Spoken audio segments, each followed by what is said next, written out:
Loading. Okay, red light means we're live. Good afternoon, good evening, everybody. Regular fortnightly slots. I'm calling it fortnightly because that's every 2 weeks where I come from, and I'm joined to this side by Eric Way of News Column, who you'll know, be familiar with, and just below us is Darren Orange, who also has his YouTube channel that you can go check out. I think we've linked that, and we're here to celebrate National Drive Electric Week, really, and kind of share some stories, share some experiences of our driving and yours. So we're happy to answer any questions, but I'll let Darren go ahead and tell us about his EV experiences before we move on to other pieces. Yeah, hi. Yeah, so basically, my whole story, I came from a Chevy Bolt EV. Half in thanks to Eric up here, who posted so many videos early on and actually helped convince me that it was possible that EVs could definitely work. And also Technology Connects, who was local to Chicago and proved to me our dead of winter the car could work, which is helpful. But the actual traveling and going places, that was a hallmark. So I used the Bolt originally for like commuting to and from work, was why I picked it up and purchased it, which is pretty much a non-surprising answer or reason to probably get a Bolt EV. About a 60-mile commute every day. That was pretty much true. I don't do that anymore. But as a result, the Bolt. So if you want to bring up the one thing we did with the Bolt, which I thought was amazing, was we drove at the Pikes Peak all the way from Chicago to Denver. We did that whole trip there and back just to prove it was possible. Drove it all the way up Pikes Peak, and frankly, going to Denver, I wouldn't want to have any car but an EV because all the mountains and going up and down all the time, it'd be a nightmare being on the brakes constantly. Mm-hmm. I did enjoy the brake temp check going down Pikes Peak. That was the response, the look of people's face was pretty perplexing. So, but we drove it there and back. We only had one issue with Electrify America that whole trip, and that was because there was no cell service at the site. So literally, apparently the site wouldn't activate and the cell phone couldn't activate it and all that. It was a diner on I-70, I think it was. But regardless, I limped along and we drove another 145 miles with about 60% of the battery, which was difficult, but we got there. And the rest of the trip was smooth sailing. So from there, my Bolt was actually bought back in the whole infamous fire situation. That was an experience inside of itself, a story for a different day. It took almost a year to get them to buy it back. They did. Then I was without a car for a while and ended up getting a Model 3 thanks to our wonderful dog Piper, who you can see in the window right there. That was a main selling point, was the dog mode, because we wanted to take multiple trips to and from Florida there shortly after, and we did. So we drove from Chicago down to Cocoa Beach twice within like about 2 months. And it worked out absolutely fantastic. Because of that feature. So even at that time, they hadn't unlocked the interior cabin camera, but at that point they did right before our first trip. So we could actually check in on her while we were inside getting a bite to eat or whatever. And it made things just so much better. But that was more or less the evolution. Obviously, not to anyone's surprise, my experience driving to and from Florida was mostly uneventful, except for the wonderful tow truck, which you've got that. That's now you can get the story. So if you guys can see here, you can see superchargers and behind is about 3 or 4 feet of concrete. So you can't pull up on the other side. You can see the Teslas on either side. And this guy decided to pull up and block all these superchargers and drop a dead Model S there to try to charge it and get it to work. And he could not. So this was the only unfortunate experience we had in our first trip, was trying to get him out of the way, because they're also a V2 and they were all shared. And there was literally a line of people, and it was like our second to last stop of the day. So it was an interesting experience, but this is probably the worst icing I've almost ever seen. Being iced by an EV, everything is just wrong here. So it was a weird experience and everyone was angry, but yeah. So would there have been any way to park on the other side of that? I'd have to pull up over a curb. It was like literally 4 feet of concrete and then like maybe if the cords were longer, it would have been fine, right? I could have reached, but no. V4 So or Cybertruck for that. yes, that you could get away with it perhaps, but that's more or less my experience. Needless to say, my wife is much happier with the Model 3's travel experience. And I do have full self-driving. I did not buy the car new. It was new to me. It had 21,000 miles on it. Put like 15,000 miles in the past year, but full self-driving, that's been an experience. Again, seeing it evolve in the past year to where now it gets used a lot versus last year it got used on the highway mostly. So yeah. All right. Yeah. Awesome. And I only had one question, Darren. How does Piper like FSD? Piper enjoyed it. She didn't really notice much about it, so she did enjoy the whole experience. Piper unfortunately has since passed away from those trips, after those trips. But it was perfect because that was the goal, because we knew that she was getting up there. She's not young. She was like about 15. So our goal was to take her to Florida and travel with her. And that car definitely enabled that. I think it's been the best part of the Tesla is literally that feature for those that have pets. An easy excuse to buy a Tesla just for that reason. Or Rivian. Rivian has the feature too, I think, right? So that dog mode stuff is fantastic for pets. So I have hacked ours to make it work with utility mode, but it's not as friendly. It doesn't give you a big display to say, this dog's safe, don't smash my window. That's still a handwritten note on our part.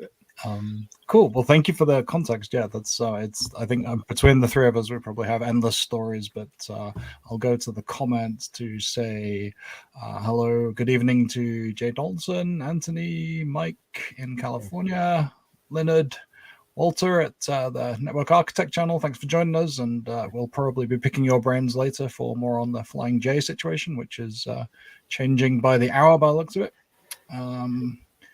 Yeah, and that's everybody so far. So if you're in the comments or hanging out, just if you haven't already, drop us, tell us where you are, what you're driving, and any questions that we have.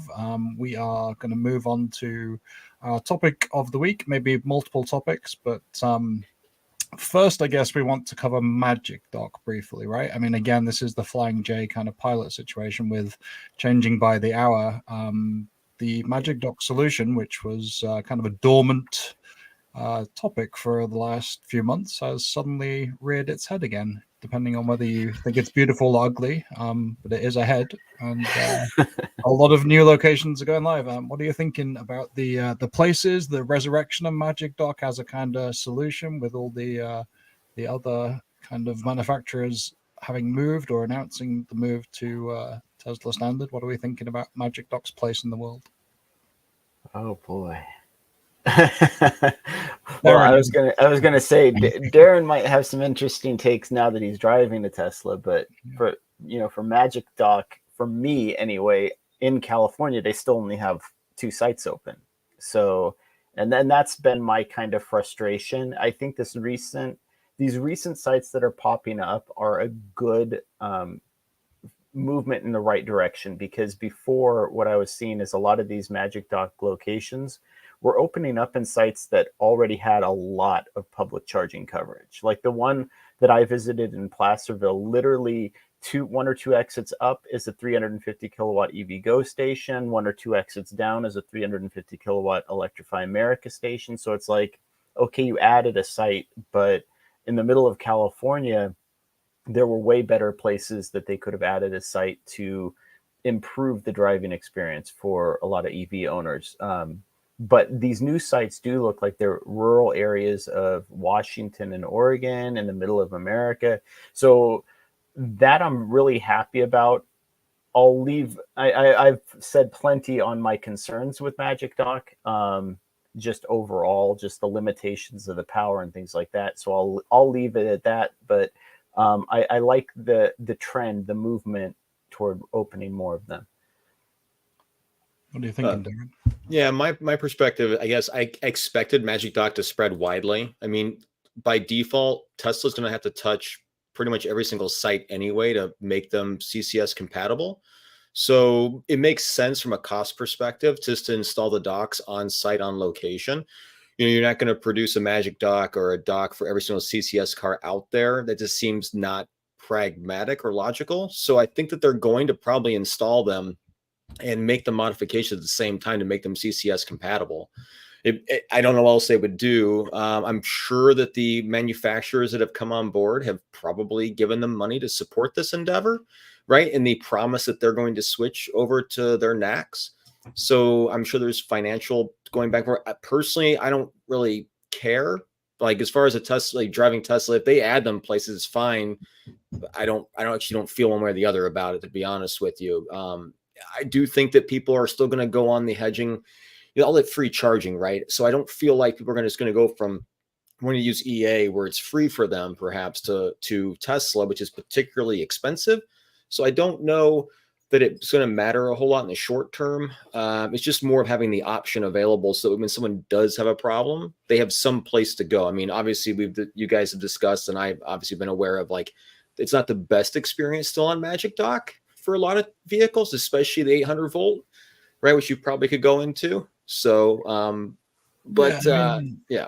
I think your point, it's the location and redundancy is the big piece for me. Like, it's the Moab was the location that jumped out. Obviously, they opened one up in Alaska, which is in Anchorage. So the charging up there is what it is. There's going to be charges in Anchorage, but every time they open a site like that, especially Moab or those kind of places that are a little bit more removed, it's adding 8 stalls, 12 stalls, 16 in some cases to the infrastructure there. So that many new CCS plugs. So automatically it makes a difference.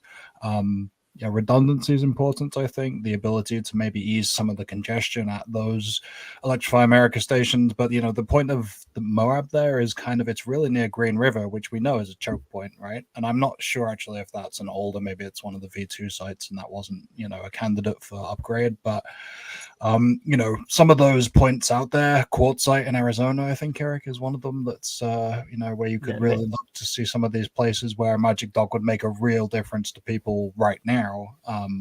Those are the kind of places, if it was a travel play, to help out EV drivers just out of the goodness of the heart, then I think that's the kind of site you'd be looking to open. Mackinac City up in Michigan, I've been there. That would have been useful to me in the Bolt 2 or 3 years ago. Great. But nowadays there's plenty of coverage up there, northern Michigan, so there's not really any help there. So it kind of comes back to me, like it almost feels like it's building it out now. It's almost like a revenue play. Like, I think when you looked at the membership plan, $12.99 for 11 sites, 2 in California and a bunch in New York isn't going to sell to anybody. But if that starts to fill in the map as we start to see it, if you can start to almost feasibly make a journey across the states or to, decent parts of the states, then you start to maybe see people would sign up, get a membership, and just the reputation that Tesla has precedes it, even though I'm going to go into a piece that bashes it in a second. But either way, people want to be a part of that, I think, if it can get them where they need to go. Well, and that's where I feel like there's a disconnect, a logical disconnect in their build out, because financially Tesla is more incentivized to open the sites that aren't as busy, right? And those are the sites that also don't tend to have as much infrastructure around them. Like we were mentioning Walter from the Network Architect channel, when he was traveling and the rural supercharger sites, those were the sites that hardly had anyone at them, right? And so from a revenue perspective, it would behoove Tesla to open those sites to non-Teslas, because they're already not getting that much traffic at those sites. And then, like you said, as a draw to get people into their charging network and signing up for their membership, you'd need to be covering the areas where they are the only option. So I think it's more also marketing, right? Also, it could be having a component, like they don't want to have a big site switch over and add Magic Dock, cause a huge news article, a huge problem. Oh, all these people who aren't Tesla users using this site, all these additional things, or there's problems too on top of that. They don't want that kind of information. Maybe they're just trying to test the waters and figure it out still in smaller sites. If they make it all the smaller sites, less utilized sites work well, then they won't have to deal with any problems with the bigger sites, I feel like. But that sounds like Tesla to me in general. They start small and then go bigger. So yeah.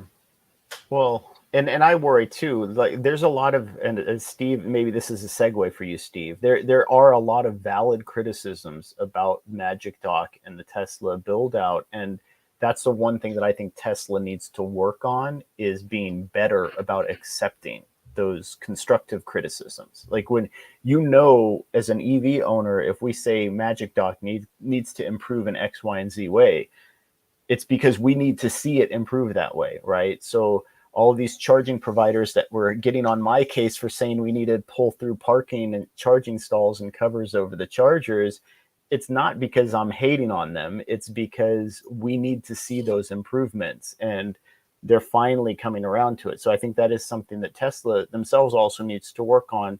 To your point, Darren, even if it was a failure, if it's a failed supercharger site in the middle of nowhere and a bunch of people are stuck, Tesla owners and non-Tesla owners, I wouldn't be mad about that. I mean, I would be upset that I got stuck, but at least they tried, right? That's my mindset. They put their best foot out there, and if they failed, oh well, but they made the effort. So it's kind of why I push back so hard on people who are hypercritical of Electrify America. At least they're putting the chargers out there. They're trying. So I can accept failure if you're trying, but you know, you got to try first. Mm-hmm.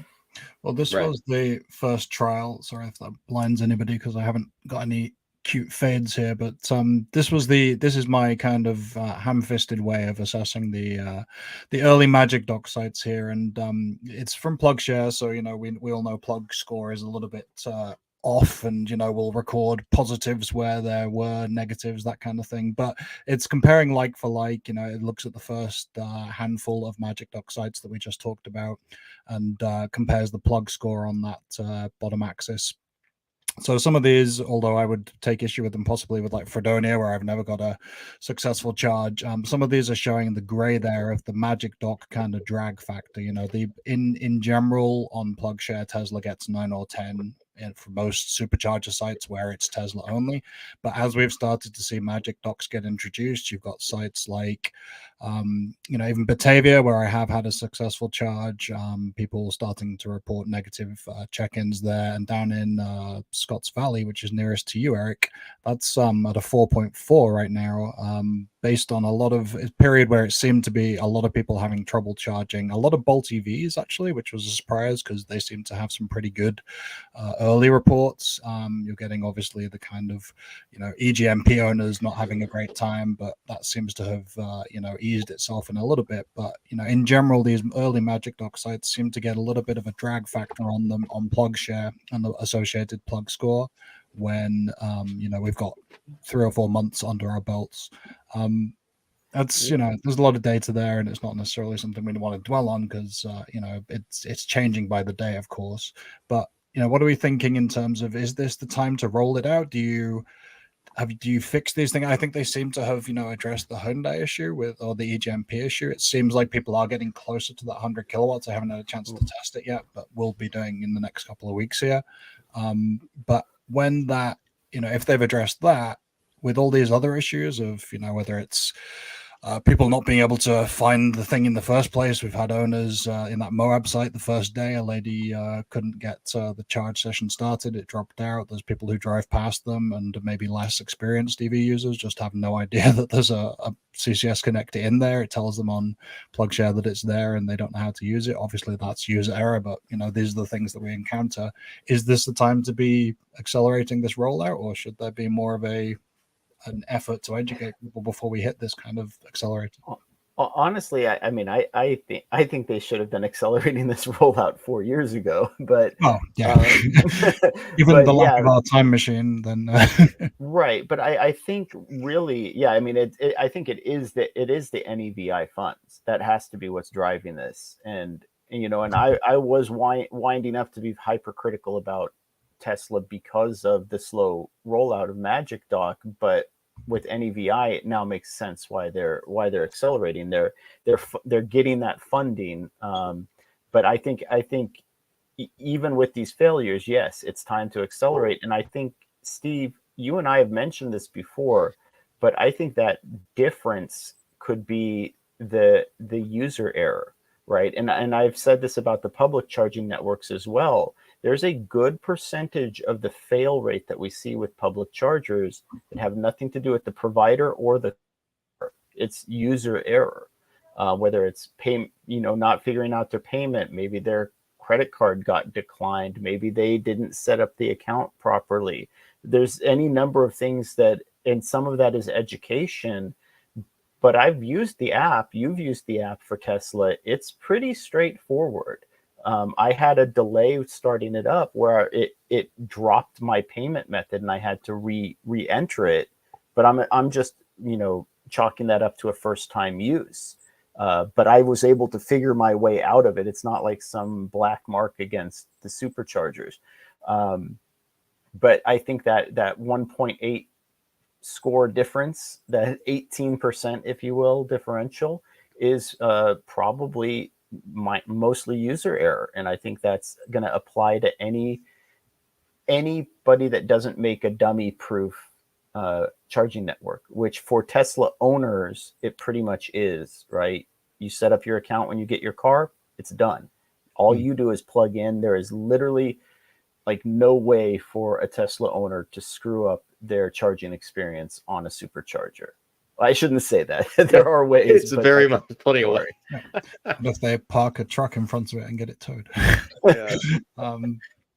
Okay, well, that makes sense, and obviously you've got another one here where if we talk about the simplicity of the application, an adapter is still relatively simple, but it's another point of failure, right? We start to put these adapters in there, whether they're reliable or not. People can connect them incorrectly. They can, not take them with them for a start. There's a bunch of different ways that the adapter could be problematic. So maybe having it built into the supercharger itself is a way of, covering a lot of bases, with the exception of CHAdeMO. I think the serviceability is simpler too, right? So if it fails, it'll still work for a Tesla or a NACS plug, right? But if the CCS, there'll be more than one. So they'll let them know, hey, use this charger or use this stall or whatever, right? And then that would make a lot more sense. I think that, again, the cost wise, it's way cheaper. Just again, build the manufacturer, or eventually with the extra fees, it should pay for itself, right? For those that are using CCS, I would think. So, but. And then we've got, location. Obviously we all want it to be quicker. I think that's always the case. Dennis mentioned West Virginia. That's a dead zone as far as CCS goes. That would be a good first choice, and also not very far from. Not the distance seems to be a big issue at the moment if they're opening them down in Utah, but West Virginia is not a million miles from the Gigafactory up in Buffalo. If they need to service, that's interesting. I think we're going to have to watch the map, because this seems to be in progress as we speak, right? So we could be watching the slow motion rollout of a very nationwide Magic Dock expansion at the moment. But and then Dennis also mentioned the membership, because there is a fee, and it's something I wanted to ask you too, Darren, because you might know the difference. But I think, Steve, we kind of figured out it was 120 kilowatt hours is what you needed to charge in order to offset. Somewhere between 110 and 120. Yeah, you needed at least, that's a good 3 or 4 charging sessions for me. Yeah, so it's quite a lot to offset the membership, but if you're using it a lot, that helps out. But the thing I wasn't clear on is, I know that Magic Dock is expensive, or at least for me it is. But I'm in California, so everything is expensive. So I don't know, Darren, if you were paying attention, if it's a difference, the price difference, between for a Tesla owner at a Magic Dock location versus a non-Tesla owner. I've seen it mostly be about 20 cents, honestly, but somewhere between 15 and 20 cents. I've compared them sometimes. I just in general looking at them, because I can see it in my app what the regular cost would be. And it's about 15 to 20 cents. You see like a 35 or 38 or 32 or 28. You'll see something in the higher 40s, low 50s most of the time for a non-Tesla. So that membership might bring it into line with what a Tesla owner is paying. So you're basically paying $13 a month to get close to Tesla owner. It's a significant benefit to having it, for sure. I think you would see, it would still take several charges. So I don't think it makes sense if it's just like, hey, I'm doing this for fun, or like I need it one time. But if it's everywhere though, it would make a lot of sense. Anthony points out here, it's I don't know the Pacific Northwest that well, so it's great to have this. Thanks, Anthony. The this is one of those sites up there in Ellensburg that is it's going to relieve pressure on one of the Electrify America stations. So that's maybe where you would, if you're making that route regularly, or you have cabin, so I'm assuming there's vacation places up there. Up here in the White Mountains in New Hampshire, there's a location for Electrify America up in White River Junction around Lebanon, New Hampshire, that is like a constant busy congestion. It's just a clusterfunk on weekends. For the EA location, there are some solo 50 kilowatts near it that relieve some of that. But if there were magic docks up there on what is now, I think, a 60 install supercharger, you'd immediately wipe away that problem. It's in the same lot. There's a Walmart right next to the supercharger there, and that's where they are. So these kind of locations are what that's what I'm looking at as a kind of general EV driver, making life easier for everybody. That would be a good one to open up. And it sounds like Anthony has one of them up there, so that's super valuable, I think. But we won't linger on it too long unless anyone has any parting thoughts on where they would like to see a magic dock. You can certainly leave those down. West Virginia would be my pick, if not New Hampshire. Well, I think I've mentioned Susanville and Alturas. Mm-hmm. If you want to open 2 in California, that's where they need to be. Just will X or tweet or whatever you can do to Mr. Musk. Oh, yeah. I'm surprised they haven't shown up yet at like the Buc-ee's, because honestly, the Buc-ee's would be the absolutely smartest place to put them. I mean, Buc-ee's is, people still have their complaints about Buc-ee's, but frankly, there is no EA chargers there, right? There's not even EV go to nothing. So like they should totally go to that, because honestly, Buc-ee's is probably the best long stop location. If you're going to stop for more than 30 minutes, it's about as good as it gets, in my opinion. Some people might disagree, but yeah. Never been. Have you got one? Does that brand up there, Eric? You have them in California? Nope, no, we just have Pilot Flying J. All right. You can still fly the flag for that then. All right. Do we want to touch on the Ford stuff briefly? Can anyone give us a context to that?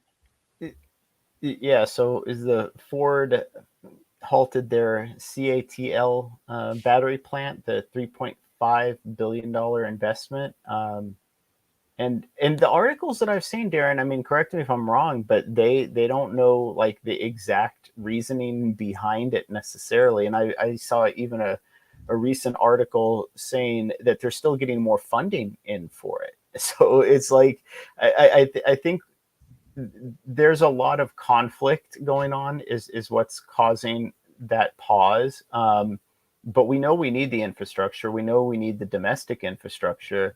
I was mentioning to you too earlier about the Ultium plant in Lordstown. They finally kind of let it be known what they're waiting on is the fact that they have a third-party vendor who owes them automated equipment. And without that automated equipment, they just can't ramp up their batteries. And it's frustrating to me, like, to see people who are talking about being electric vehicle advocates just not understanding that there's a real logistical bottleneck right now in building EVs, and it's all tied to battery production. If we don't increase battery production, we don't increase EV production. It's like, it's literally that simple. So, and then my perspective is the same. Yeah, I don't have anything different on that. I think that the resources, if they're not there, they're not going to build it, and they're going to stop production or stop building what they're going to build as soon as they see an issue, because there's no reason to make the investment and have the assets sit waiting for other pieces, right? So they can reinvest that or sit for other places. I also, in general, like the used market, the new market, right? In general, right now is kind of, car things are kind of in a weird spot.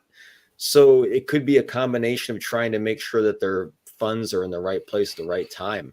It's a scary place to be if you're trying to buy even a brand new car. I mean, the interest rates, stuff like that are difficult.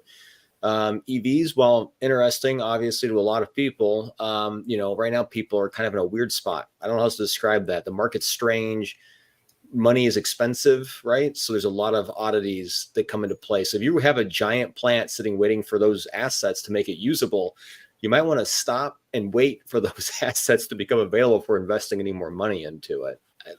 That's just a half thought in my opinion. I don't think it's as complicated as a lot of people want to make it out to be. I think it's just very straightforward, like you're saying. So, yeah.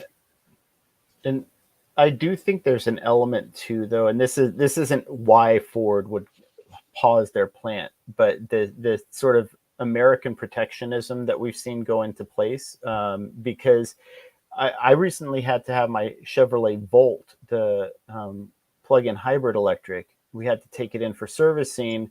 We had to take it in for smog, right? Because it actually has an internal combustion engine. But the check engine light had gone off because it lost a sensor and it wasn't even able to charge the battery anymore. So $250 an hour for a technician diagnosis. By the time it's fixed, right, you're $1,000 for a car that really is a backup to my basically flawless Bolt EV at this point. If it weren't for the sort of protectionist laws that went into place with the tax credit, I would have traded that Volt in probably for an EV6. Like, to be perfectly honest, like that would have been the car to replace it.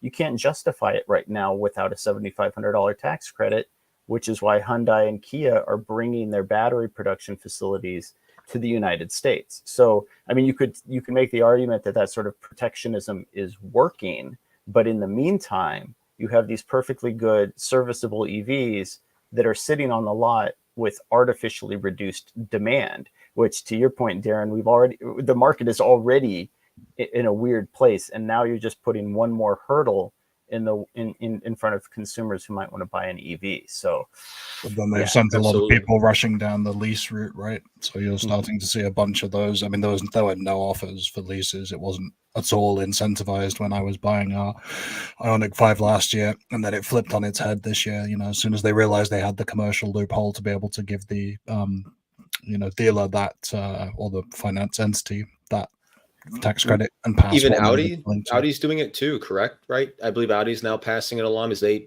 like their Q8 and so like they're passed the leases. So you'd have to get a lease basically. But does that affect the residual properly, or do they not count that towards the residual value? I don't know how that works. So it hasn't usually been factored in. I mean, it depends how savvy they are. I think they're getting more savvy about it because it wasn't something that the dealer was smart enough about when we had our Bolt leases. But I mean, it's definitely skewing the market across the board. And the market's weird enough, as you pointed out already, Darren. The money is expensive. It's people are more delinquent on their car payments. It's kind of all over the place. So I think we're in just aside from EVs and just the wider auto market, we're in a really strange place with auto buying, and the used market for EVs starting to not run away, but it's definitely stoking up. There's a lot more dealerships and pre-owned dealerships kind of starting to take flight. So it's an interesting place to be. It's just so big that you kind of, I think there's a lot of stuff to shake out before we really know what's really in demand and what isn't. It's interesting. So if you looked at Tesla's used situation, right, they're definitely over leveraged on our used vehicles at this point by a long shot. You can find a Model 3 2019, 2020, 2018 with like 30,000 miles on it for like long range around 29 from them, which gives you then, even if it's out of warranty, a whole year warranty. So I think they're going to see a huge over leveraging of these really low mileage EVs that they treated it more like a cell phone, I feel like, and we're going to see it really change the marketplace for the next year. So new entries might be hard if the market gets flooded with a lot of low, even lease vehicles, low mileage vehicles that don't have any value because there's a tax credit, because money is expensive, all that stuff. You could see a major influx but it could also drive up prices too. It's hard to tell what's going to happen. I don't know. Well, it's an interesting wild west right now in car market world. So, well, and I was going to say, I don't know anything about leases. I just know about deep cuts, and someone got this lease for $1. So, wow. Yeah. Won the Ford Ranger electric lottery. So $1, buy out your lease. Hand it over. Already halfway through, I'm going to move to more drive electric related stuff and Q&A part of the stream. So Walter, who we know well from one of the previous streams, and you can go check those out somewhere in a playlist on the channel. He's attending his first Drive Electric event on the Blue Ridge Parkway, which I saw the entrance of on my summer travels, but never went down. So that's for another one. Does the excitement ever fade? Eric, you've been to a bunch of these. Still as much excitement as your first one? I think once you get around EV enthusiasts, I think you know there's still going to be enthusiasts, and so I don't know. I don't know that the excitement necessarily fades. Especially we're still so new. Like I think people forget just how new EVs really are. I mean, Tesla is making huge splashes, right? They're selling millions of new EVs a year now. But that's still just a drop in the bucket. So you're seeing all of these new excited people who get in their EVs. They want to share them. They want to talk about them. They want to learn. You know, I think a lot of us, the reason we have our channels is because there's such a gap in the news about these. Like it seems like the only news stories you see about them are weaponized, and then you go to a meetup and it's just owners who love their cars. It's like, I mean, there's nothing. I mean, it's nothing to it. It's just a bunch of people. Oh, where did you go? Where did you get this car at? You know, how was your trip with it? Like, it's what are the features? What am I missing? Right. And so, yeah, I don't. So far, I haven't seen the excitement fade. So.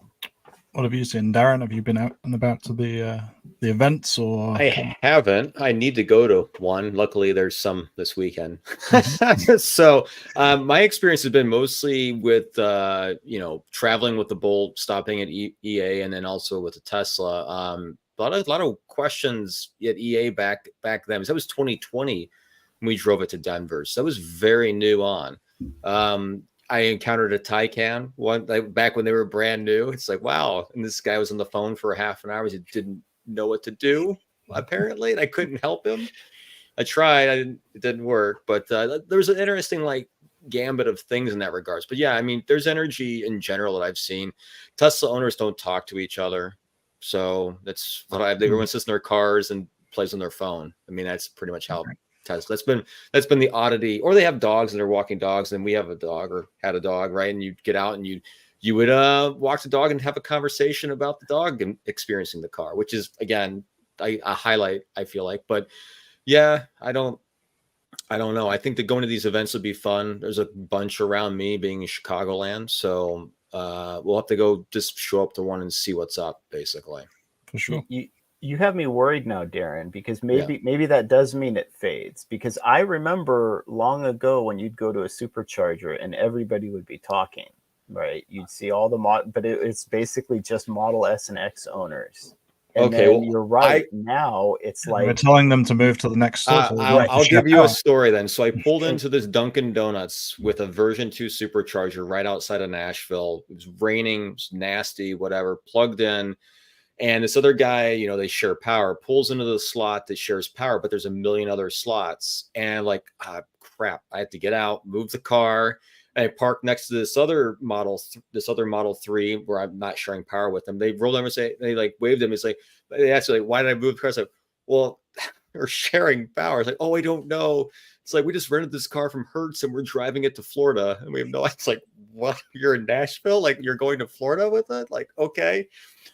So yes, so there is conversation and excitement. Like literally someone rented a car because they wanted to drive it, have a road trip experience with an electric car. It's like, well, that's different. I don't know. But so there's energy. I'm not saying there isn't, but usually it's just someone who's new to it. It's someone who's been through it repeatedly, knows the process. And often with a lot of cars, I mean, with Tesla, at least, especially in, other vehicles that charge very quickly, you have very little time at the charger. We've talked about, right? So you're kind of doing the things you need to do. I wonder what people are doing when they're playing on their phones. It's like, I can only be here for 10 minutes. It's like, use the bathroom, get a snack, and go. It's not I'm going to play on my phone for a half an hour or 40 minutes. I mean, it doesn't make a whole lot of sense. But yeah, you'd be more engaged in all that. So it's still there. It's just you got to find the right people. So you think the charging speed maybe has an impact then? I think it does. Yeah. Same with gas. You don't have a conversation at the gas station very often unless you see a really neat car, right? Yeah. So I think that's kind of the idea, same concept. So if you're only there for 10 or 15 minutes, that's barely enough time to go use the bathroom and grab a snack, right? Yeah. So Yeah, there's supercharging activities are all over. This Yeah, is boring. supercharging is so good. It's boring. Got to eat in the car. Walter did have a Tesla and has done stuff. At a spec, no one talks at the superchargers anymore. It's all antisocial. No good. Yeah, and I've heard that. That's what I was responding to. Yeah, but yeah, that's Volta. We have Volta here. yeah, free charging on them, and it's awful locally. I accidentally just brought this one up, but Mike makes up a good point. That's a question from the floor. Volta's I've been used pretty... tons of Volta, tons, all the time. There's a mall by my workplace. I would drive the Bolt over, plug it in the middle of winter up here when it's 10 degrees outside, go walk the mall for 40 minutes and get 3 or 3.5 kilowatts. Why not? It's free electricity and I got to walk in. They're actually open. I never have I find it really hard to get on the ones at our grocery store. We go to this grocery store anyway, but it's excuse me. Yeah, it is almost impossible to get access to a Volta in California. I'll say that. It's just it's like winning the lottery. we have some malls with almost, I think one has 8 or 12. And then the one that I was going to by my work had 4. So, and that was back in 2019, 2018. So it was way to now. You'd often have Model 3s back then just plugged in, blocking a port and fully charged. That happened a lot too, but still, yeah, we have 8 or 12. Do you guys have that many? Yeah, down in one of the big malls around here has a Outspec says Volta at malls. That's been one of the big ones down in Framingham. There's a supercharger that you drive past, and then there's they're spread out, so they maybe are in 2 or 4. But the fast charging is what kind of got me. They promised. I mean, this was ages ago, pre-Shell buying it all, but they promised free charging. Then it was the ones that they've opened up have started to be paid, but I think they've gone back to free. I don't know if this is just they don't have the network, or Shell's just kind of level 2's free. Level 2's level they always 3 said level 2 would stay free, so I think that's always been the case. But the free kind of fast charging was what kind of got people, and whether they would be able to keep that going, and it didn't look like they were going to keep it until they started to roll out the free again over the last few months. And at least by me, they have started enforcing their time limits. So they will cut power to your car, which has that's been very helpful. That it does have to happen. Yeah, I've seen exactly what Mike says. There's the same Volt, and I love the Volt to bits, and I love Volt drivers, but there is a Volt that steals the local grocery store shop. I was gonna say, the plug-in hybrids are the ones that I think use Volta more than any other group that I've seen. So Big Bernie says 50 kilowatts is not high speed. It is when you're in a grocery store, and the other option was 7 kilowatts. So. Well, Steve, I think maybe shameless plug for yourself though, and this is a topic that I want to talk about. You visited a Chempower station recently, didn't you? I don't know how much I've got up here. Because I can show you the cable length. It's very long. But, I saw. This is a little bit. It wasn't supposed to come out like this, but it did. Yeah. So. But you can see the cables working there. Ignore the bit in the middle. Well, and I think we kind of chatted, I think, on your video about this, but I'm ready to go on a long rant about no longer building 50 kilowatt chargers, because it's not just that 50 kilowatts isn't fast enough, because to your point, I actually think it is for a lot of use cases still. Sit down restaurants, grocery stores, retail shopping, there's still locations, but if you're installing only 1 or 2 chargers, that's a problem. But if you're going to do a Chempower and put 6 or 8 stalls in, that each one is 50 kilowatt but scalable up, I think that is the direction. So if you're going to put in 4 to 6 50 kilowatt, just scrap that idea and get one of these Chempower build outs, and so that you can provide more than 50 kilowatt if necessary. But ultimately, if it's full, it's going to only be 50 kilowatt or so per stall, and I think that's fine for some locations. Yeah, I mean, we worked out with this was one of the interesting kind of pieces of the comments as people tried to break out what would happen if this vehicle was there and other vehicles are around.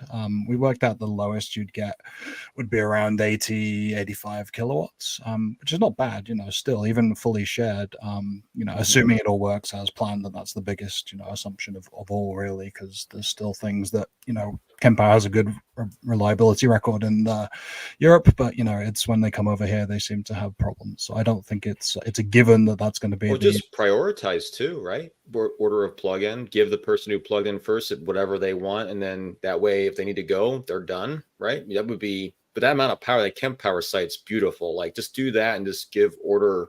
Like, maybe there's a Bolt that showed up second, right? The Bolt got 50 kilowatts, but there's a EV6 that shows up after or whatever. Right, you can go and just give it full power, but the Bolt's still fine. You could manage that pretty easily with just some basic rules, I think. So yeah. So 400 volt cars, I mean, 120 kilowatts. I don't know. I understand. People want. I think we get obsessed with the peak here, because I've talked about this before. With the 150 versus 350 kilowatt stations on the Ioniq 5 and the EGMP cars in general. People getting obsessed with anything that's slower than 150 kilowatts. Taking those ones. A lot of Ioniq 5 drivers are just starting to plug into the 150 kilowatt because it's invariably more reliable. You typically get 170, 180 kilowatts anyway. For a period, and the difference is for the 20-25 minute charge session at 2 or 3 minutes. I just think we get so stuck on this. I need to hit my peak right away. All right, some people do sit in the car. We've covered that. They're looking at their phone. But if you like your phone, 2 or 3 more minutes on it is not going to be a deal breaker. I think we really get wrapped up in the level, that peak power. And if you can pull that flat, the Audi e-tron has a really good charge curve at 150. it used to, yeah. Yeah. Well, that spoiler alert. But I don't know. Well, but Darren, you brought up a really good point, and I think Steve, I think all three of us are probably on the same page. I think there needs to be some reframing, because it's not about the kilowatts. To me, it's always about the time. And so when you need to walk your dog, you're not going to be there for just 5 minutes. That. And you're going to be there for 10, 15 minutes. You want to use the bathroom. Now it's 20. If you want to grab a snack, now it's 25. And then all of a sudden, it's less about how fast you're charging and more about how quickly you're going to recoup in terms of time relative to what you want to do with that stop. And that's why I said I still do think 50 to 100 kilowatts is definitely valid, but where? And what's your use case when you stop at a 50 kilowatt charger? How long are you planning to be there? And then that should inform you, right? So, but this idea that I have to be hitting, like you said, Steve, peak 300 kilowatt, 250 kilowatt every time I plug in, was every stop like a 5 minute splash and dash? I mean, for some people, maybe it is, but I find them to be a nightmare. I mean, again, I talk about it in the sense of having kids and having those stops, but it's not, even when I travel solo, the trip up to Canada, a lot of them up there, you get a mix of 50 and 100 kilowatt sites on the electric circuit.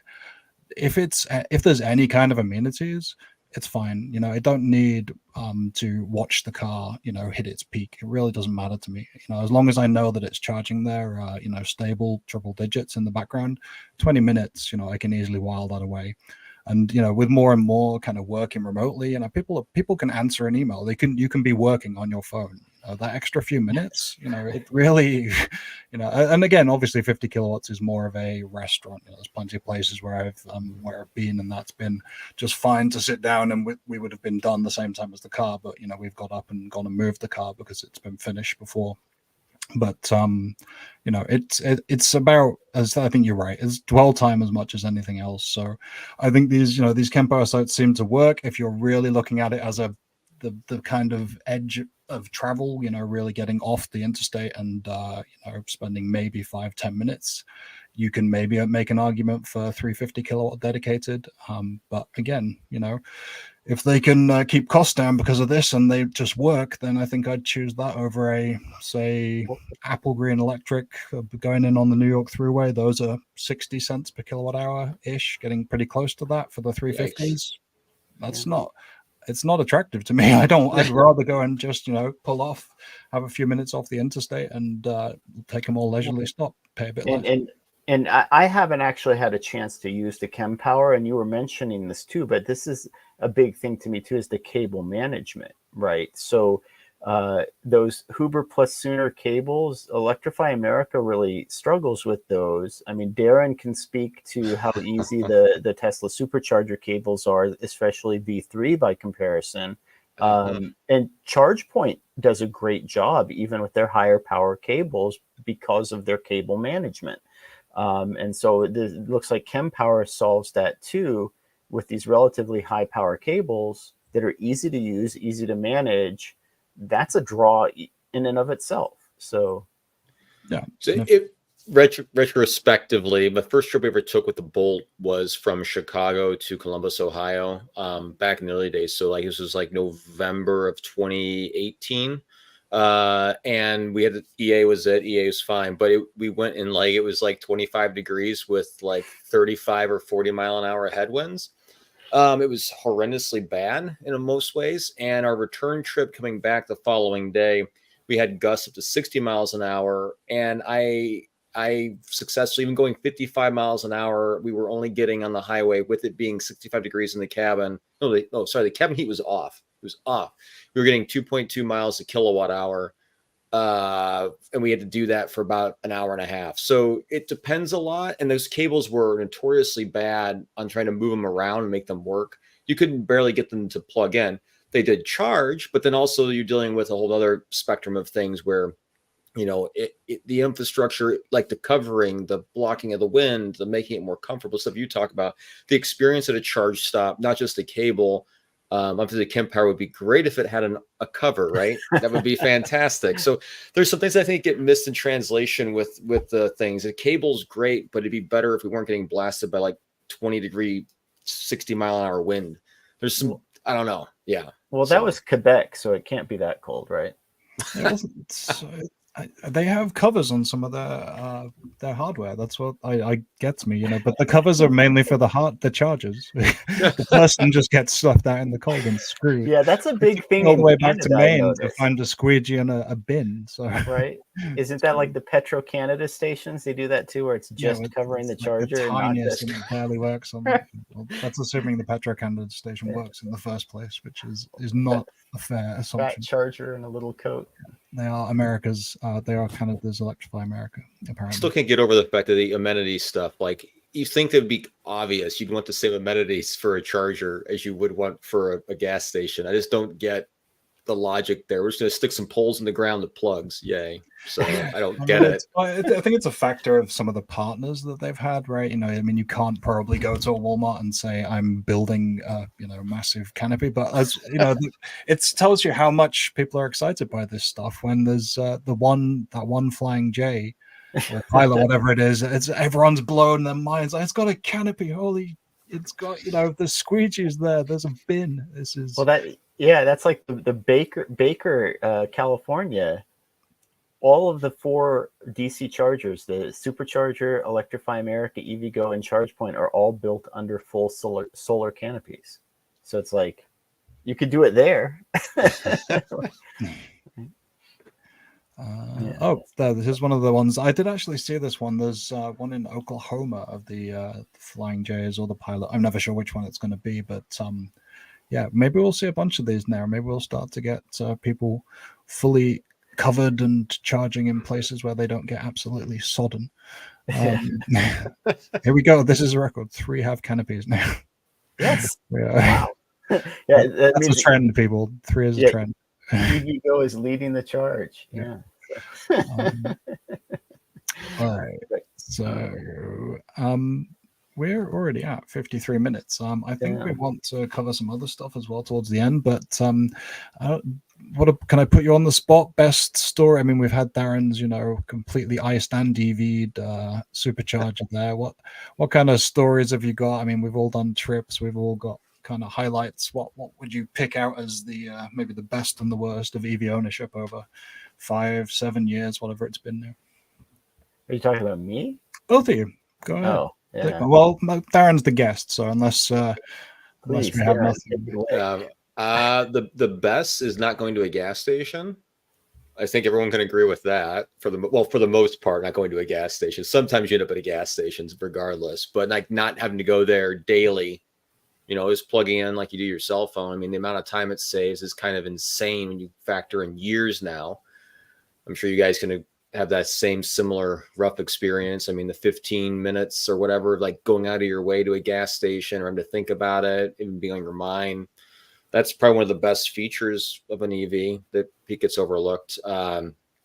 Charging at home is important, obviously, for that.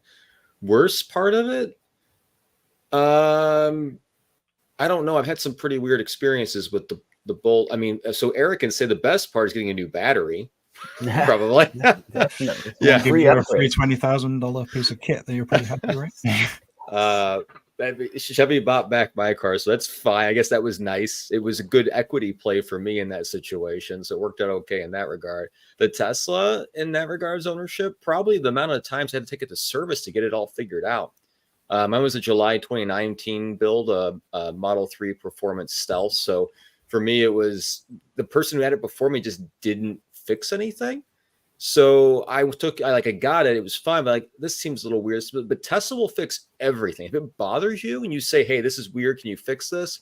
They'll just start replacing stuff until you're happy, which is kind of insane. I replaced my steering wheel twice for whatever reason. They replaced my headrest. They changed my steering column. They changed my control arms like 3 or 4 times. They dropped my whole battery and fixed rust on my car. I had rust inside the car due to like a leak from the HVAC, and they replaced body panels, which was like $8,000. And they did that. So Tesla's service, well, the car's now sorted finally, thankfully, but I give them a high rank. They just do whatever to make the customer happy in most cases. As long as you can show them a thing, they're like, I'll fix it. So did you take it in for those, or were they coming to your? I mean, some of it there was a mixture. right? A mixture. Yeah, they dropped my battery twice in the past year to fix the panels that were rusted, and then they didn't put back in the insulating foam, so they had to drop it again 2 weeks later and put the insulating foam back in. I've had all the Teslas. I've had Model S's, I've had Model X's as loaners, I've had multiple Model 3s, never a Model Y for some reason. I even had a 397 VIN number Model 3 with the fantastic Alcantara roof. So I've had all the experiences. So I don't know. That's a weird thing to say. Well, it's an interesting one because you always hear the negative side of having to, get the Tesla done, right? But at the same time, as if you're saying, if they're responsive and good about doing what you want them to do, once you've proven that there's an issue, then that would probably be ahead of most dealers, traditional dealerships, I would say, or unless you're in the luxury end, perhaps working more to minimize what they do for you, or minimize the amount of time unless they can get paid for it. The $8,000 for the body work, I had to go to a body shop. It was there for almost 6 weeks while they figured out the parts and everything else, and they left me with a loaner. So the whole time, it's hard to complain about that. It just, I wouldn't I don't think the new cars have the same level of oddities that a 2019 probably has, but yeah. So yeah. So there's the other side of Tesla, obviously, with the service center. If you're not in the city, they start to move that around to get more of them in and that. But that's going to be something for Lucid, Rivian, anyone who's kind of building out this model of not having a dealership right down the road from you is going to start to have that, I guess. Service centers, they can't have a service center though, right? Even in states, so the states that don't allow them to have a dealership, they can't have a service center either. Is that true? I don't remember that top of my mind. It'd be a problem for Rivian and Lucid then too, if that's true. Mm-hmm. So I don't know. I don't know off the top of my head. I haven't had to deal with it, so I don't. Yeah, not my direct world, but I would have to. But yeah, I guess let's see, what else have we got? Yeah, I mean, from my perspective, I should answer my own question, I guess. The highlights have been winter is a highlight and a low light in some ways. Obviously you always it's not as exciting to see the range start to drop and have to use energy on the heating, but a lot of people have pointed out being able to have that instant heat, precondition your car. If you've got a garage, it's even better. Heat pumps make a huge difference, as we know. So winter's actually been pretty good, and I like the fact that we can do these tests where you can, go and camp in your car in sub-zero temperatures, and it stays on for days and days. If you really are rationing that heat, so that's been a fun one to kind of debunk those daft myths. But you've been camping. How is the camping? You just did a video with camping in that. That's an exciting part of it with your dirt road experience. Yeah, I mean, that's like, dog mode for people, right?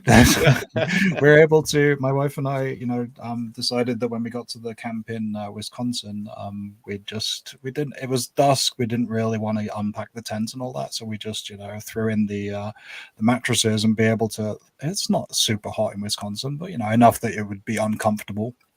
And the tent might not have been as pleasant, and you can just leave the AC on, same as you can for the dog when it's waiting there whilst you eat or whatever. It's it's just a nice thing to have. And we've had movie nights with the kids, and the car can be on without having to really worry about any of the fumes or the noise.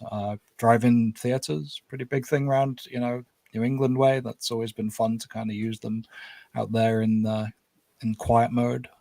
So there's a lot of things like that, just little things that you appreciate having an EV for those kind of scenarios. And these are why these the likes of the things behind me, the Drive Electric events, are really good, because a lot of people don't necessarily think about those things. There's a lot you can communicate to people by videos. Obviously, we've all done this, we've all explained in video form why we've bought a Bolt, or why we've road tripped in a Tesla, Ionic, whatever.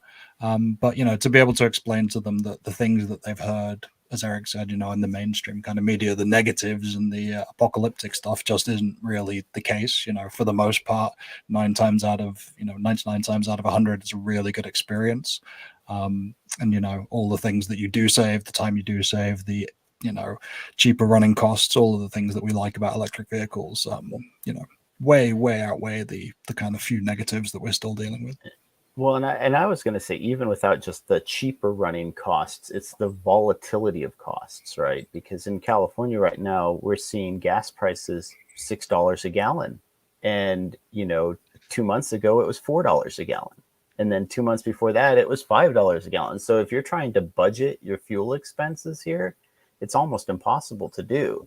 Whereas my Bolt EV is it's a little metronome. Every time I make my regular 150-mile trip, it's within a few kilowatt hours of what it always was, right? And it's just running like a clock. And it's okay, but then I'm passing these gas stations, and it's one day it might cost me $100 to fill up, and the next day it might cost me $60, and there's no way to know. So yeah. Well, it's not any big news that we all love electric vehicles, but I think we've justified our positions well enough, at least. Did you say dirt road? Yeah. Yeah, this is the kind of adventure my wife doesn't like, just for the record. So. Oh, okay. So she would prefer this one. Nope. None of this, that. Oh, wow. Yeah, there you go. Some views. Yeah. See, whoever told you can't go to Bryce Canyon in winter in an EV doesn't know what they're talking. Yeah. Whoever told you California doesn't have a winter? Well, this is Utah. We gotta give Utah credit. Still, you can find some. Yeah, gotta give Utah credit. But okay. So I'm just running through the comments here. Let's make sure I haven't missed any questions. Ardmore, Oklahoma is the Flying J. I think this is going to be a big one for Oklahoma. Apparently, people seem to be loving that one. So more Ultium sites going in. Very good. Walter makes the point on Tesla blazing the trail, forcing EV adoption. We can spend 30 seconds each on that. We all have different positions, I think, but Darren ended up with a Tesla. That's what he wanted. And we've got a Tesla in my extended family. Had a 2018 Model 3 for the last 5 years, coming up on 150,000 miles. Eric is not backward about coming forward on Tesla's, issues, but I think we'd all give them some kind of credit. What do you think as to, what would we be much further behind had the Model 3 not taken off, or had Tesla in an alternate universe not succeeded, would we even be anywhere near where we are right now? I think it's hard to tell. Because here's the thing is with Tesla right now, it's not just Tesla, it's Tesla's leadership, right? And I think there's a combination there where it's certainly possible that someone would have filled that void, right? And that's the thing that I think it's impossible, right? With history, you never want to deal with what ifs. My thing though is I wouldn't give Tesla all of the credit, and the reason is we're seeing a huge push for EVs outside of Tesla's sort of sphere of influence, and it's all due to regulations and it's due to laws that are going in place. So Europe and Asia, I don't know that they would have been any farther along than they are today with or without Tesla. North America, I think you can make a very strong argument that Tesla is the reason we are where we are today.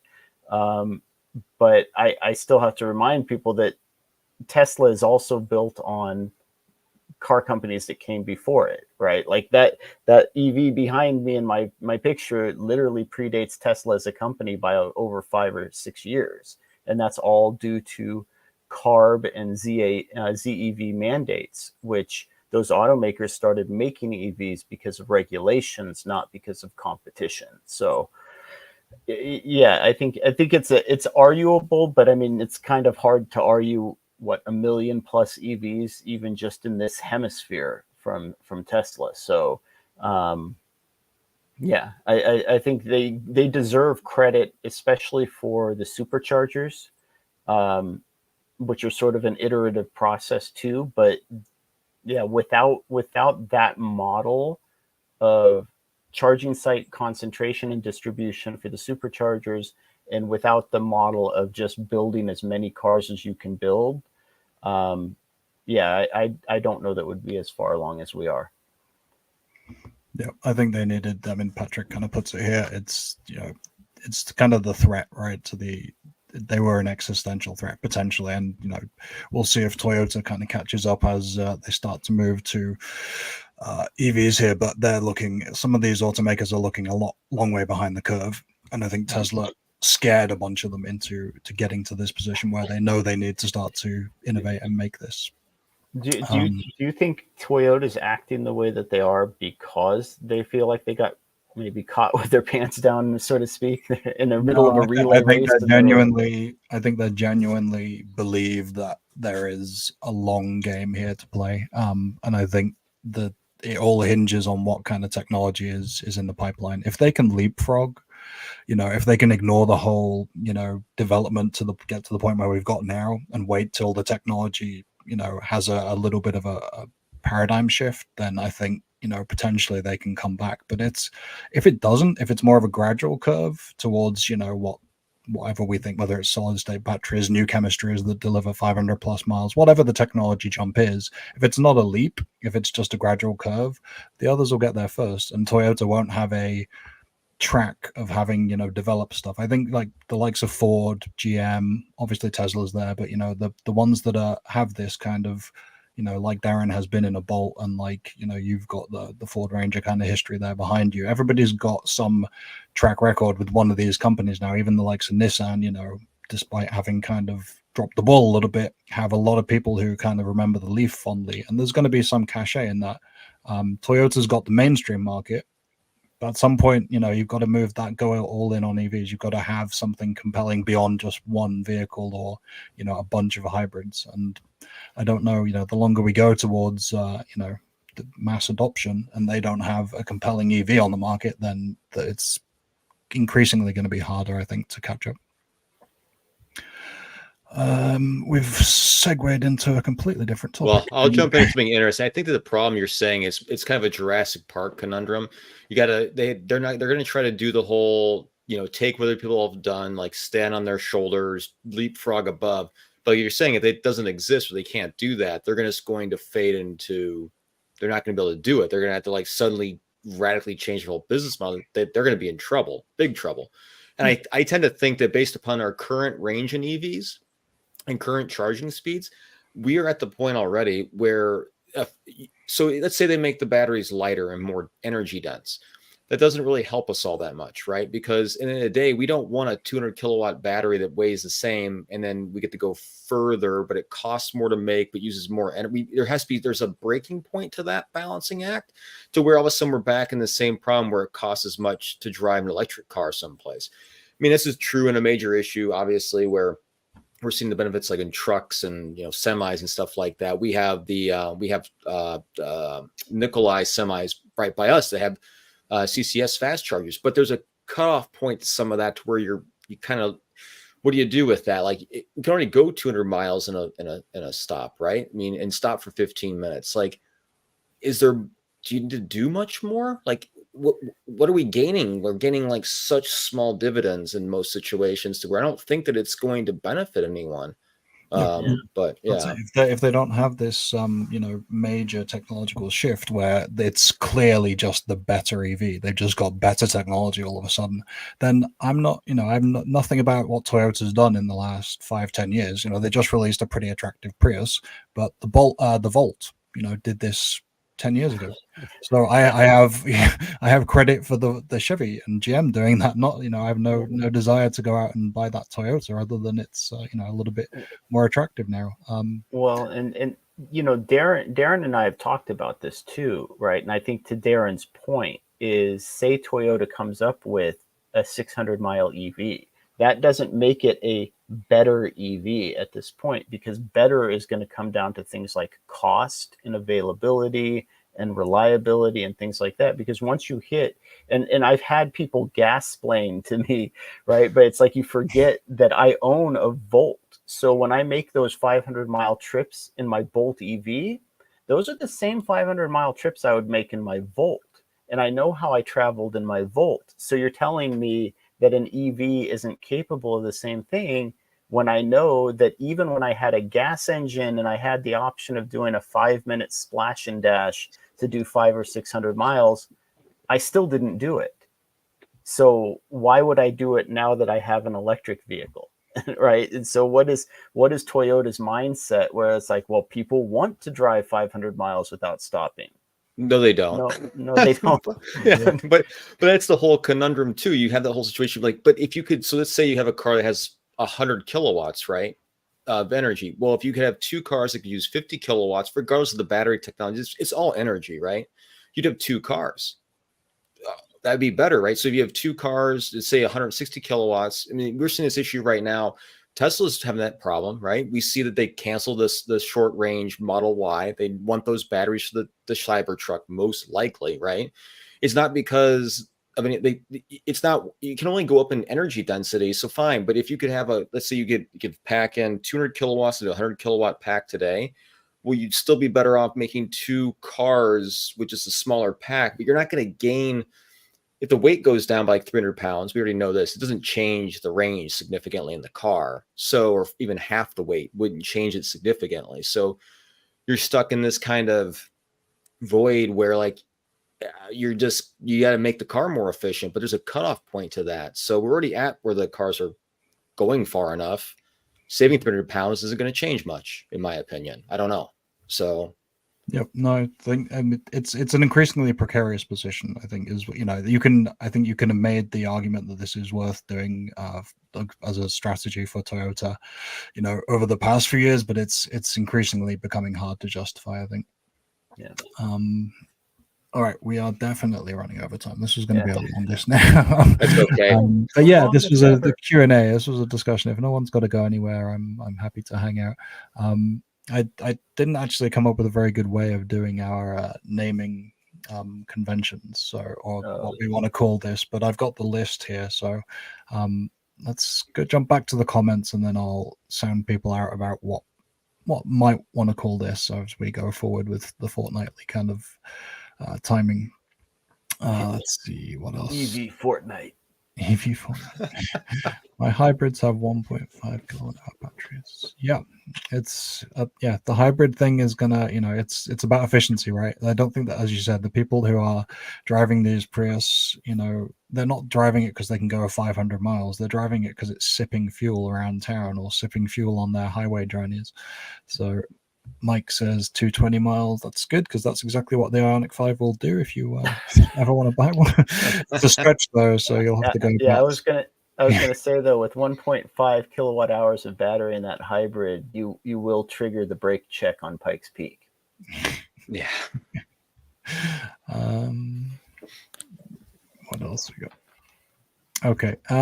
So yeah, I mean, I think we've extolled the virtues of electric vehicles. No one needs to hear why we love them. We know, and you can see on our channels what we've got there. But we love them, and we keep doing this podcast or the live stream, I guess it is, because of that. So here are some names. We're trying to get a regular name here. We're into the 6th one, and we still don't have something we can call it. So I'm going to read the ones that Eric and I have kind of settled as a short list.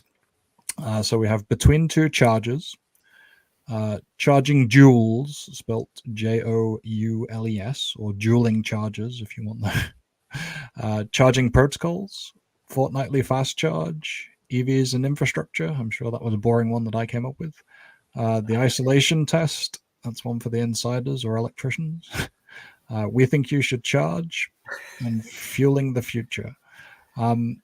I don't know how wedded I am to any of them, but if anyone has suggestions, Darren, if you've got anything that jumps off the top of your head, we are going to name this thing by the time we gather next in 2 weeks' time. We'll have a name for this, I think. So we're going to put this short list together. We'll poll everybody across different social medias, and I'll look back over the stream here for the names we've put out there. Anybody got any last minute additions?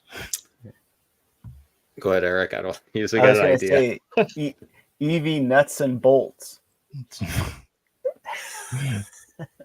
Sorry.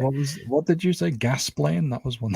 Gas plane. Yeah, the gas plane webcast. Yeah. Yeah, these are good. There's plenty of electricity puns and measurement puns I think we can put in there. What didn't we get to tonight? There's a bunch of things we didn't. I think I'm going to call it anyway. But Mike had submitted some thoughts about weights and measures. We had some good stuff on that. I can throw it up if you still have some time here. We can that one. Oh yeah. So something you'd spoken to last time, Eric. Yeah, this is something that I had mentioned before. Is we're starting to see California really start to enforce these weights and measures. Now, this is one that I haven't seen before, and because it's a certification type. I think it's CTEP. I believe it is. I'd have to look it up. For California, for their weights, their agriculture weights and measures certification type testing that they do. This looks like it failed, right? Like it's registered by type, but then they used their equipment to test it, and whatever this displayed didn't match what the equipment said. So this actually looks like this unit, this CPE, what is it, like the 6,000, 4,000? I forget the designations for their, I think it says that they're CT 4000, right? This AC unit apparently isn't putting out the same kilowatt hours as what it's saying when on its display, according to their testing equipment. So this looks like it's registered and legal for use in California. It's just not outputting the stated energy. So do you think we'll start seeing more of this around? I mean, obviously California is going to be the home of it, but the stuff tends to spread outwards, right?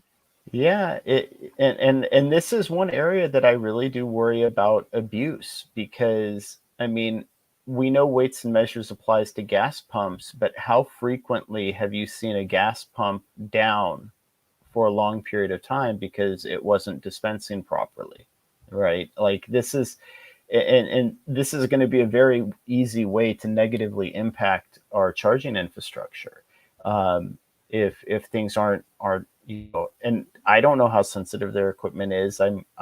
We're basically trusting right now this government organization to be to have valid testing equipment that's used properly by technicians who know what they're doing, and that might be a huge ask. So it doesn't say it's down though. It just says they're going to seize it after 30 days. So well, I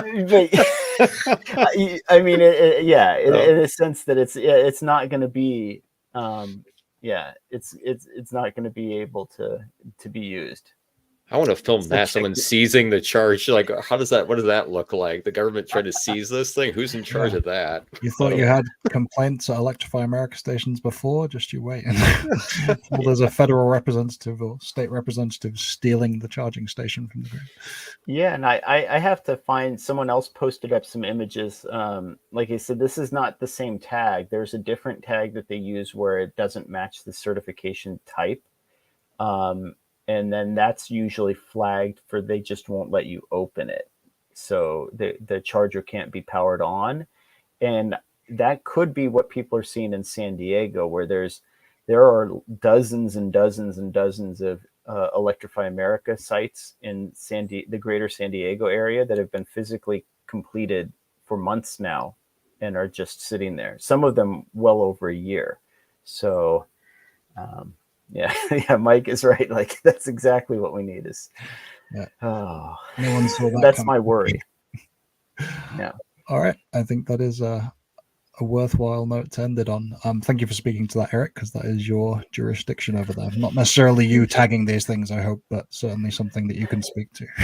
Well, and again, as far as abuse is concerned, how hard is it going to be for someone to print something like this up? You know, we're already seeing vandalism that's targeting CCS chargers, vandalism that's targeting just chargers in general. You know, I think this is the kind of notice we need. If they're not going to reinstate idling fees, then let's just create some. We're going to seize your EV. Unplug next time. Damn you. Welcome to California. You know what? I'm on that note. I'm gonna go to Arizona. Okay, let's just take an EV trip somewhere. We need some Enya over the top of this, but all right. I'm gonna call it. I think we're pretty close there. I'm from the government. I'm here to help. No, it's really appreciated, Darren. Thank you so much for joining us. I appreciate that kind of across the aisle look, and obviously you help us get the middle of the country perspective as well, which I think is always useful as Eric shows his breakfast here. Too kind. Yeah. You're too kind. Appreciate you very much. I hope everybody has some plans. You can, I think I left the links down in the description for National Drive Electric Week. You can go on there, you can type in your zip code or look at the map there. Guess we have to take this. I got it. Thank you. Oh no, Eric's gone though. Yeah, he's disappeared into his Ranger. He's already on mental vacation. That's why he's heading out. Yeah, thank you everybody for joining us. We will be back in a fortnight. We don't know exactly what we're going to talk about yet, but we'll have plenty to discuss following the end of Drive Electric Week, I think. And appreciate your time as always. And we may even have a name by the next time we gather. So thanks for joining us. We'll see you in the next one. All right. Thank you. Thank you.